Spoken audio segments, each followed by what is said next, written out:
Hi friends, welcome to my YouTube channel SR Academy Hindi. तो जैसा कि मैं वीडियो बना रहा हूँ डेली एक एक वीडियो ट्रांसलेशन प्रैक्टिस के लिए, और ये प्रैक्टिस आपके लिए चल रहा है एसएससी कंबाइंड हिंदी ट्रांसलेटर, जिसे आप जेएचटी एग्जाम भी कहते हैं, उसके पेपर 2 के लिए, जहाँ पे आपको दो ट्रांसलेशन आते हैं, एक इंग्लिश और एक हिंदी। तो हम उसी का प्रैक्टिस कर रहे हैं। उसी सीरीज का ये चौथा वीडियो है। अगर आपने पहले वाले वीडियो नहीं देखे हैं तो मेरे चैनल पे जाइए, प्लेलिस्ट में आपको बाकी के 3 वीडियो मिल चुके होंगे। तो आज हम लोग पार्ट 4 में है, जहां फिर से हम लोग एक इंग्लिश पैसेज का हिंदी में अनुवाद और एक हिंदी अनुच्छेद का इंग्लिश में ट्रांसलेशन देखेंगे। ठीक है, तो चलिए शुरू करते हैं। तो ये है हमारा इंग्लिश का पैसेज। पैसेज छोटा है, बट ये प्रैक्टिस के लिए हमारे लिए काफी अच्छा है। मैं डिफरेंट डिफरेंट टॉपिक से आपको पैसेज लेके आ रहा हूँ, ताकि परीक्षा में जिस भी तरह के ट्रांसलेशन के पैसेज आपके पास आए, तो आपके पास पर्याप्त प्रैक्टिस हो, जिससे कि आप अच्छे से अनुवाद कर सके और अच्छे नंबर आप ला सके परीक्षा में। ठीक है, तो आज का जो हमारा पैसेज है उसको एक बार पढ़ लेते हैं, ताकि हमें इसका जो अर्थ है, किस तरह का टॉपिक है, क्या इसके थ्रू, पैसेज के थ्रू क्या मीनिंग आ रहा है, इसके अर्थ को हम अच्छे से समझ सके, ताकि ये ट्रांसलेशन में हमें मदद करेगा। ठीक है, तो इसको पढ़ते हैं। क्या है? The success of the women's movement lies not in the appointment of a number of women in the corporate, public or unorganized sectors, nor in the number of laws passed, but on the fact that it has brought about a new consciousness on the entire question of women in Indian society.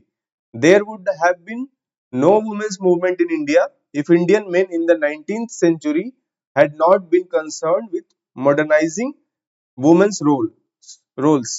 Their efforts led to bringing women of their own families into the new world created by the colonial rule. ठीक है, तो इसका अब तो आपके दिमाग में थोड़ा थोड़ा समझ में आ रहा होगा कि ये पैसेज किस बारे में है। तो जैसे ही हम इसका ट्रांसलेशन स्टार्ट करेंगे, तो आपके पास ऑलरेडी एक समझ होगी इस पैराग्राफ की। तो चलिए इसका शुरू करते हैं हम। तो इसमें देखिए, फर्स्ट सेंटेंस क्या है? The success of the women's movement lies not in the appointment of a number of women in the corporate. तो इसको आप समझने की कोशिश कीजिए। सक्सेस मतलब क्या होता है? सफलता। वुमेन्स मूवमेंट मतलब महिला आंदोलन बोल सकते हैं। अपॉइंटमेंट क्या हो गया? नियुक्ति। नंबर ऑफ वुमेन मतलब अ, कई महिलाओं, नंबर ऑफ वुमेन को महिलाओं की संख्या बोल सकते हैं। कॉर्पोरेट को हम लोग हिंदी में भी कॉर्पोरेट ही लिखते हैं। ठीक है, तो आइए इसका हम लोग ट्रांसलेशन लिख लेते हैं। क्या हो जाएगा? तो इसका हो जाएगा महिला आंदोलन की सफलता कॉर्पोरेट कॉर्पोरेट में कई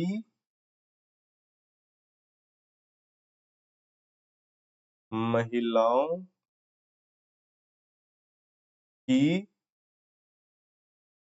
नियुक्ति में नहीं है। मतलब the success of the women's movement lies not in the appointment of a number of women in the corporate. ठीक है, महिला आंदोलन की सफलता कॉर्पोरेट में कई महिलाओं की नियुक्ति में नहीं है। ठीक है, अब इसके नेक्स्ट सेंटेंस में चलते हैं। तो नेक्स्ट सेंटेंस क्या है हमारा?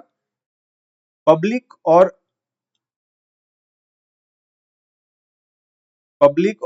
unorganized sectors, nor in the number of laws passed, but on the fact that it has brought about a new consciousness on the entire question of women in Indian society.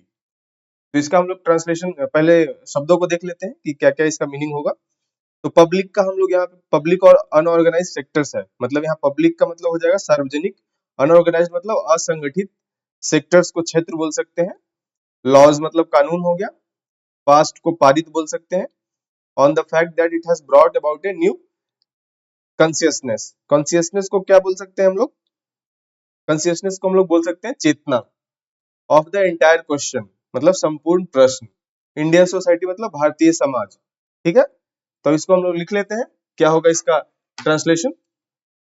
तो देखिए, इसका हो जाएगा सबसे पहले सार्वजनिक या अनऑर्गेनाइज्ड है ना, असंगठित क्षेत्रों में, कॉमा, नहीं नहीं पारित कानूनों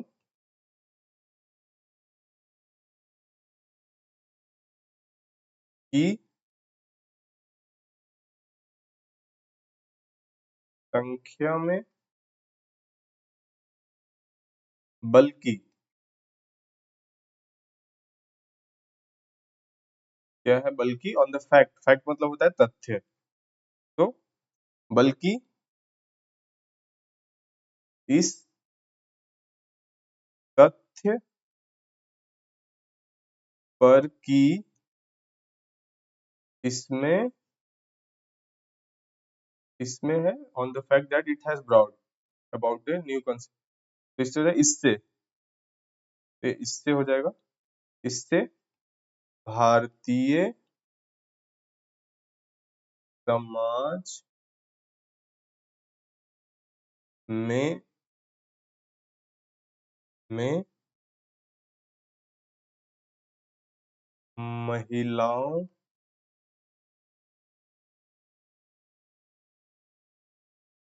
के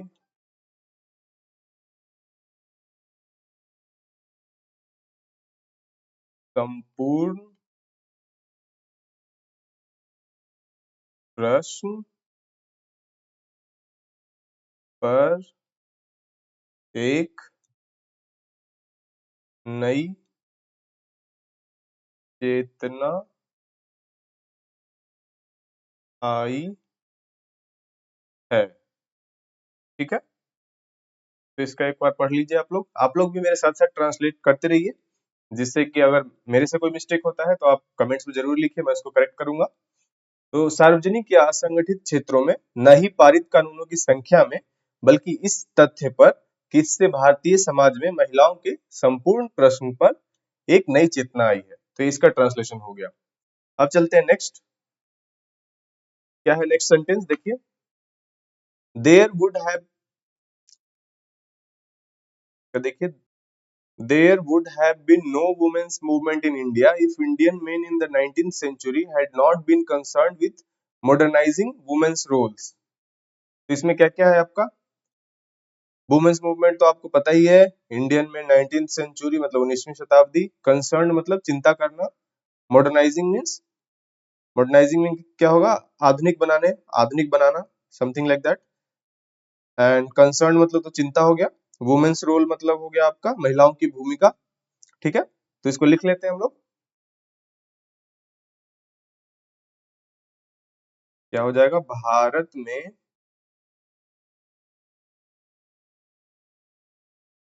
कोई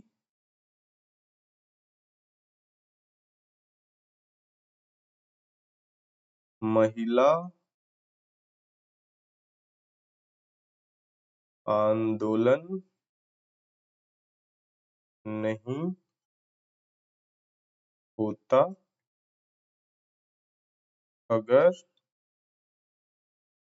19वीं शताब्दी,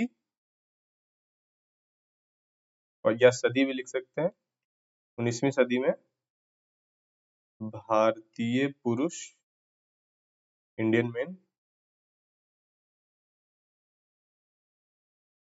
भारतीय पुरुष महिलाओं की भूमिकाओं को आधुनिक, मॉडर्नाइजिंग, आधुनिक बनाने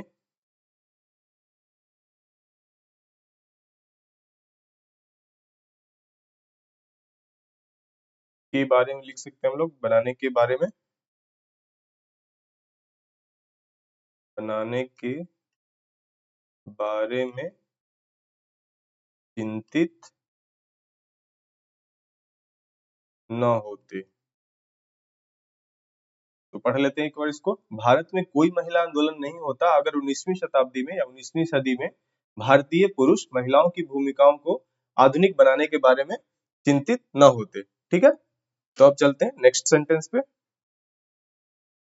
नेक्स्ट सेंटेंस क्या है? Their efforts led to bringing women of their own families into the new world created by the colonial rule।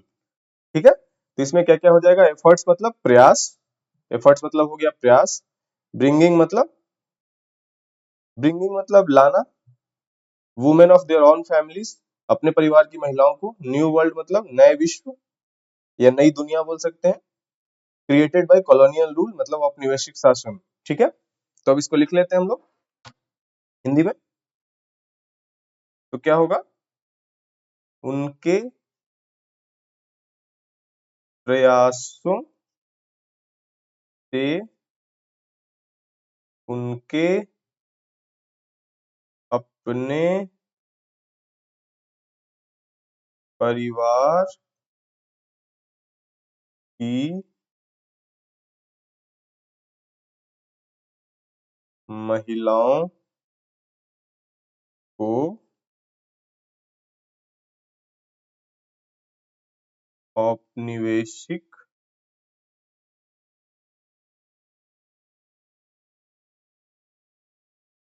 शासन द्वारा बनाई गई नई दुनिया, न्यू वर्ल्ड में लाने में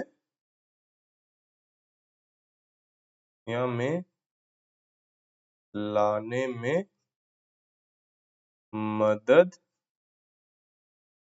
मिली। इसका क्या है? उनके प्रयासों से उनके अपने परिवार की महिलाओं को औपनिवेशिक शासन द्वारा बनाई गई नई दुनिया में लाने में मदद मिली। ठीक है, तो ये आपका हो गया जो आपका इंग्लिश पैसेज था, उसका हिंदी अनुवाद हमने सेंटेंस बाय सेंटेंस कर लिया।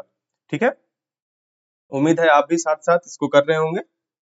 कोई भी अगर डाउट हो या फिर अगर कहीं पे आपको लगता है कि गलती हुई है, आप कमेंट कर सकते हैं वीडियो में। तो चलिए नेक्स्ट अब चलते हैं हिंदी अनुच्छेद पे। तो इसमें देख लेते हैं हिंदी अनुच्छेद में, एक बार पढ़ लेते हैं इसको। नई प्रौद्योगिकी को सहजता से स्वीकार करने में सदैव कठिनाइयां आती रही हैं। जब कंप्यूटर का प्रयोग आरंभ हुआ तब उसको भी सहज स्वीकृति नहीं मिली थी। विकासशील देशों में यह प्रवृत्ति अधिक है। इसका कारण यह है कि जनसंख्या के दबाव के कारण संसाधनों पर भी दबाव पड़ता है। इसके फलस्वरूप व्यक्तियों में नवोन्मेष की प्रवृत्ति कम होती जाती है। इस विडंबना की किस तरह व्याख्या की जाए कि विकासशील देशों में प्रति व्यक्ति आय का औसत विकसित देशों की तुलना में बहुत कम होता है और रोजगार के अवसर तथा शिक्षा के स्तर में भी अंतर दिखाई देता है। इसके बावजूद नई प्रौद्योगिकी को विकासशील देशों में भी स्वीकार करने की प्रवृत्ति तेजी से बढ़ी है। इस प्रवृत्ति के विस्तार तथा उन्नयन से अनेक समस्याओं के समाधान में भी बड़ी सहायता मिलती है। तो ये नई प्रौद्योगिकी और उसकी सहजता से रिलेटेड आपका ये अनुच्छेद है। तो चलिए इसको ट्रांसलेट करते हैं हिंदी में, सॉरी हिंदी को इंग्लिश में ट्रांसलेट करते हैं। तो पहला सेंटेंस क्या है? नई प्रौद्योगिकी को सहजता से स्वीकार करने में सदैव कठिनाइयां आती रही है। तो नई प्रौद्योगिकी क्या हो जाएगा? New technology. सहजता से मतलब एक्सेप्टिंग इजीली, सहजता से स्वीकार करना। सदैव कठिनाइयां मतलब ऑलवेज बीन डिफिकल्टीज। ठीक है, तो इसको लिख लेते हैं। क्या होगा इंग्लिश में? There have always been difficulties in accepting new technology easily। ठीक है, there have always been difficulties in accepting new technology easily. नई प्रौद्योगिकी को सहजता से स्वीकार करने में सदैव कठिनाइयां आती रही हैं। ठीक है, अब चलते हैं नेक्स्ट वाक्य पे। तो इसमें क्या है? जब कंप्यूटर का प्रयोग आरंभ हुआ क्या इसमें जब कंप्यूटर का प्रयोग आरंभ हुआ तब उसको भी सहज स्वीकृति नहीं मिली थी। तो इसमें क्या क्या मीनिंग हो सकता है? प्रयोग आरंभ हुआ मतलब when use of computer started it also did not get any easy acceptance। तो इस तरह का होगा। तो चलिए इसको हम लिख लेते हैं। क्या हो जाएगा? when the use of computers started मतलब जब कंप्यूटर का प्रयोग आरंभ हुआ it also did not get easy acceptance। ठीक है, when the use of computer started it also didn't get easy acceptance। ठीक है, तो ये हो गया। नेक्स्ट चलते हैं अगले वाक्य पे। अगला वाक्य क्या है हमारा? विकासशील देशों में यह प्रवृत्ति अधिक है। ठीक है, तो प्रवृत्ति का क्या होता है यहाँ पे? टेंडेंसी। और विकासशील देशों को क्या बोलते हैं? Developing countries. तो ये इसको लिख लेते हैं। क्या हो जाएगा? यह है ना, this tendency is more in developing countries. ठीक है, this tendency is more in developing countries. तो ये आपका हो गया। नेक्स्ट वाक्य पे चलते हैं। नेक्स्ट वाक्य आपका क्या है? इसका कारण यह है कि जनसंख्या के दबाव के कारण संसाधनों पर भी दबाव पड़ता है। इसके फलस्वरूप व्यक्तियों में नवोन्मेष की प्रवृत्ति काम नहीं है, ये कम है, कम होती जाती है। ठीक है, ये आपका कम है, कम कम होती जाती है। चलिए तो इसको, इसके में क्या क्या वर्ड है आपके? जनसंख्या का हो गया पॉपुलेशन, दबाव को प्रेशर बोल सकते हैं, संसाधन का रिसोर्सेज बोल सकते हैं। इसके फलस्वरूप, फलस्वरूप के लिए हम लोग क्या करते हैं? एज ए रिजल्ट ऑफ, व्यक्तियों में नवोन्मेष को क्या बोलेंगे? नवोन्मेष का है इनोवेशन। इनोवेशन प्रवृत्ति अगेन है तो इसको टेंडेंसी बोलेंगे। तो चलिए इसको लिख लेते हैं, अंग्रेजी में लिख लेते हैं इसको। कैसे शुरू करेंगे इसको? The reason for this is that due to the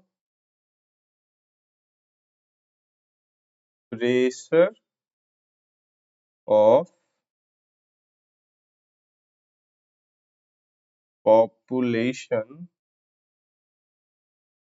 there is pressure on resources as well as a result of which the tendency मतलब प्रवृत्ति for नवोन्मेष है, for innovation लोगों में है ना, among the people कम होती है, decreases कम होती जाती है ना, तो decreases। The reason for this is that due to the pressure of population, there is pressure on resources as well, as a result of which the tendency for innovation among the people decreases। ठीक है, अगले वाक्य पे चलते हैं। तो अगला वाक्य आपका क्या है? इस विडंबना की किस तरह व्याख्या की जाए कि विकासशील देशों में प्रति व्यक्ति आय का औसत विकसित देशों की तुलना में बहुत कम होता है और रोजगार के अवसर तथा शिक्षा के स्तर में भी अंतर दिखाई देता है। ठीक है, तो इसमें क्या हो जाएगा आपका? पहले वर्ड देख लेते हैं। विडंबना क्या है? विडंबना को हम लोग बोलते हैं आयरनी। व्याख्या का क्या हो जाएगा? एक्सप्लेन बोल सकते हैं। विकासशील देश का तो डेवलपिंग कंट्रीज आपको पता ही है। प्रति व्यक्ति आय क्या हो जाता है? पर कैपिटा इनकम। औसत मतलब एवरेज। विकसित देश मतलब डेवलप्ड कंट्रीज। ठीक है, की तुलना में मतलब एज कंपेयर्ड, और बहुत कम होता है मतलब कम का क्या हो जाएगा,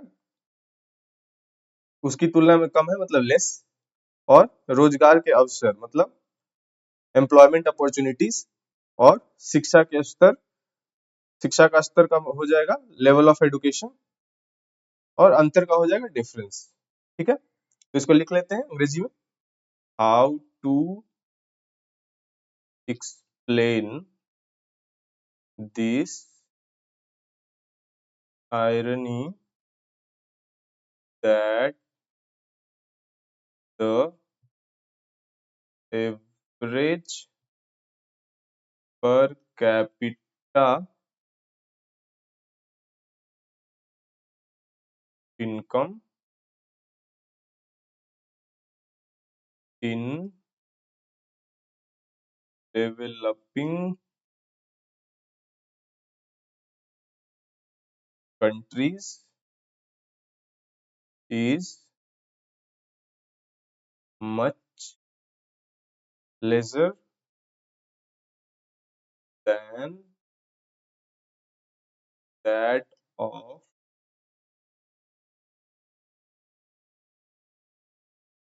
developed countries, and there is also a difference in employment opportunities and level of education। ठीक है, तो ये आपका हो गया, how to explain this irony that the average per capita income in developing countries is much lesser than that of developed countries, and there is also a difference in employment opportunities and level of education. ठीक है, तो ये आपका हो गया। अगले वाक्य पे चलते हैं, तो अगले वाक्य में आपका क्या है, इसके बावजूद नई प्रौद्योगिकी को विकासशील देशों में भी स्वीकार करने की प्रवृत्ति तेजी से बढ़ी है। तो इसमें क्या क्या नए टर्म्स हैं आपके लिए, इसके बावजूद मतलब इसको बोल सकते हैं डिस्पाइट दिस, द टेंडेंसी मतलब प्रवृत्ति, एक्सेप्ट स्वीकार करना, तो एक्सेप्ट बोल सकते हैं, नई प्रौद्योगिकी को क्या बोलेंगे, न्यू टेक्नोलॉजी, तेजी से बढ़ी मतलब रैपिडली इंक्रीज्ड, विकासशील देश का तो आप जानते हैं डेवलपिंग कंट्रीज। तो चलिए इसको लिख लेते हैं इंग्लिश में, तो क्या हो जाएगा, despite this the tendency to accept new technology has increased rapidly if even in developing countries. So despite this, the tendency to accept new technology has increased rapidly even in developing countries. इसका हो गया अनुवाद। अब चलते हैं अगले वाक्य पे, तो अगला वाक्य क्या है, इस प्रवृत्ति के विस्तार तथा उन्नयन से अनेक समस्याओं के समाधान में भी बड़ी सहायता मिलती है। तो इसमें क्या क्या आपका वर्ड आ गया, प्रवृत्ति अगेन टेंडेंसी, विस्तार क्या हो जाएगा एक्सपेंशन, उन्नयन को के लिए यहाँ पे अपग्रेडेशन बोल सकते हैं इसको, अनेक समस्याओं के समाधान मतलब मेनी प्रॉब्लम, समस्या मतलब प्रॉब्लम, समाधान सॉल्व बोलेंगे उसको, बड़ी सहायता मिलती है, तो इट हेल्प्स अ लॉट। तो चलिए इसको लिख लेते हैं इंग्लिश में, एग्जैक्टली क्या होगा इसका ट्रांसलेशन, इसका होगा expansion and upgradation of this trend also helps a lot in solving many problems. Expansion and upgradation of this trend also helps a lot in solving many problems. तो ये आपका हो गया. तो हमने आज एक अंग्रेजी पैसेज का हिंदी अनुवाद और हिंदी अनुच्छेद का इंग्लिश में ट्रांसलेशन किया. तो उम्मीद है ये आपके लिए हेल्पफुल रहा होगा. तो नेक्स्ट वीडियो में मैं एक दो और पैसेज लेके आऊंगा जिससे आपका प्रैक्टिस है लगातार आपका चलता रहेगा. तो अगर आपको वीडियो पसंद आया और अगर ये आपके लिए हेल्पफुल है तो आप वीडियो को लाइक कीजिए, वीडियो को शेयर कीजिए, चैनल को सब्सक्राइब कीजिए ताकि आपको सारे नोटिफिकेशन और सारे वीडियोस आपको नोटिफिकेशन वगैरह मिलता रहे. तो आज के लिए बस इतना ही. बने रहिए मेरे चैनल के साथ. Thank you so much. जय हिंद.